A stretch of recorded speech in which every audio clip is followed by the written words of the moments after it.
Police have arrested 7 people and impounded 4 cars after a weekend crackdown on street takeovers and spinning. ITMate's Cody Fisher found out how the operation went down and where those cars are now. The 4 cars towed by police over the weekend are now here at the IMPD impound lot.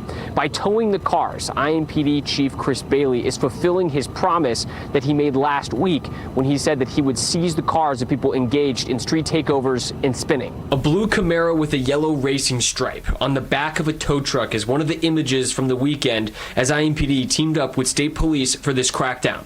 On top of the 7 arrests, police also seized 2 guns and wrote 40 tickets. State police say the operation was a success by every measure. We don't measure that by how many arrests were made, but we look more at how many arrests were not made. State police said they saw a lot of cars out that had previously taken over intersections doing donuts, but many of those drivers heard the warning from police that they would be arrested. Those drivers were behaving themselves this weekend and didn't require any enforcement. Intel from legitimate car clubs is also a contributing factor in the success of the weekend. Those are actually the first folks that are calling us when they hear of information because they don't want themselves to get a bad name. Police have not released the names of anyone who was arrested over the weekend. Those arrests are likely not the last time someone lands behind bars for a street takeover or spinning. In a statement, IMPD Chief Chris Bailey said, "We will continue to investigate these incidents thoroughly and hold those responsible accountable for their actions." For ITMate, I'm Cody Fisher for Wish TV, wishtv.com, and remember to follow us on Facebook for updates. City leaders want to make it easier to impound your car if you take part in an illegal street takeover. News 8's government reporter Garrett Berquist explains a proposal the city council is looking at tonight.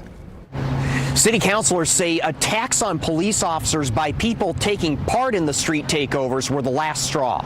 These could be just the first of many cars police seize if the council has its way. Some videos from last week with officers being attacked. We also saw the video of the officers of cars being attacked, throwing things at cars, shots being fired in the air. We're on our officers. Protecting officers is number 1. Number 2, also protecting our citizens.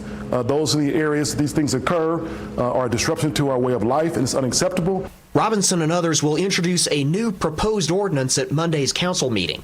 It would let IMPD impound any vehicle used in a street takeover for at least 30 days. Participants could also face a $250 fine. Spectators could pay up to a $100 fine. Most importantly, yes, the drivers of these vehicles taking their cars from them is important to us to help reduce these incidents in our city.